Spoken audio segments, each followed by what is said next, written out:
እንዳልክ ወንድማችን የመኪና አደጋ ደርሶበት እንግዲህ ሐኪም ቤት ገብቷል። እውነት ለመናገር ቤተሰብ እኔ መኪናዋን እንደዛ ተገለባብጣ ሳያት በቃ ሰውነት ያለቀ በቆሜ እስካየው ቸኮልኩኝ። እንዳልክ አለ ወይ ሁላ ነው ያልኩትን ነው።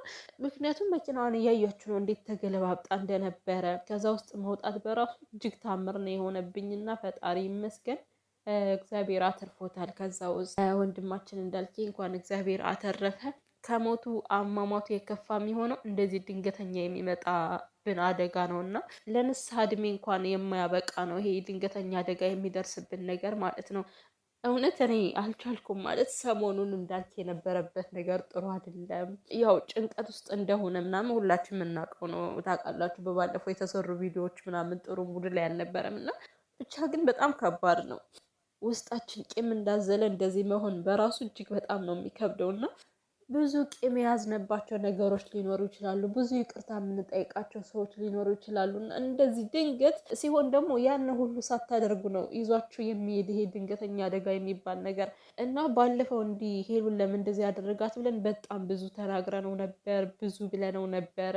እውነት ይቅር እንበለው ቤተሰብ። እኔ በግሌ ይቅር ብየዋለሁ። ሲጀመር እኔ ቂምም አልያዝኩበትም።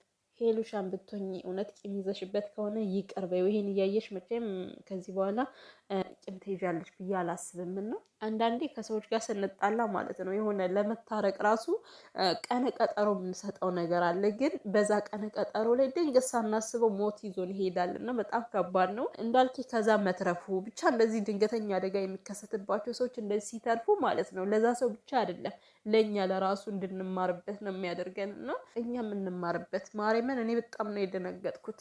ቂም በማያገባቡ ነገሮች፣ በማያጣሉ ነገሮች ተጣልተን እንደ ቀልድ ከሰዎች ጋር በጣም ብዙ ቂም እንያያዛለን። ሞት እኮ ያለ ነው ማለት ሁላችንም የምንሄደው ነገር ነው። ነገር ግን ደግሞ የሆነ በንስሐ ሁኑ፣ ያላችሁን ነገር ተናግራችሁ ስትሄዱ እጅግ በጣም ደስ ይላል። ይሄ ደግሞ በጣም ከባድ ነው። ብዙ ልባችሁ የያዘው ነገር ይኖራል እና እውነት ብዙ በማይመለከተን ነገሮች በቃ እንደ ቀልድ ተነስቶ ሌላ ታሪክ ውስጥ የምንገባ ሰዎች እናቆም። ልባችን ይቅርታ ልብ ይኖረን። ከመበዳደል ከመቀያየም ምንም የምናተርፈው ነገር የለም ከፍቅር እንጂ። እኔ ዛሬ በእንዳልክ በጣም ብዙ ነገር ነው የተማርኩበት ማለት ነው። ለራሴ ውስጤን ተመለከትኩት፣ ራሴን ተመለከትኩትና እንዳልክ ወንድሜ እግዚአብሔር ጨርሶ ይማረ።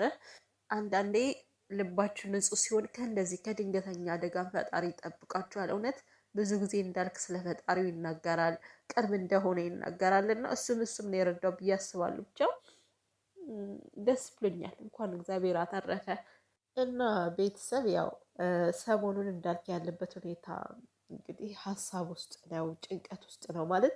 በዚህ ሁኔታ ሆኖ ደግሞ መኪና መንዳት በጣም ይከብዳልና ብቻ ያለበትን ነገር ራሱ ነው የሚያውቀው። መጨረሻ የሰራው ቪዲዮ በጣም ተጨንቆ ስለነበረ ሁሉንም ነገር ወደ ፈጣሪው ነበር እምነቱን የተወውና በቃ እሱ የሚያደርገውን ያድርግ ብሎ ነበር የተወው ባለፈው ማለት ነው። እና በሰዓቱ እውነት ለመናገር በጣም የሆነ እንባዬ ሁላ ነው የመጣ እንደዛ ሲሆን፣ ምክንያቱም ውስጡ የሚሰማውን ስሜት ራሱ ነው የሚያውቀው። በተረፈ ቂም አንያያዝ።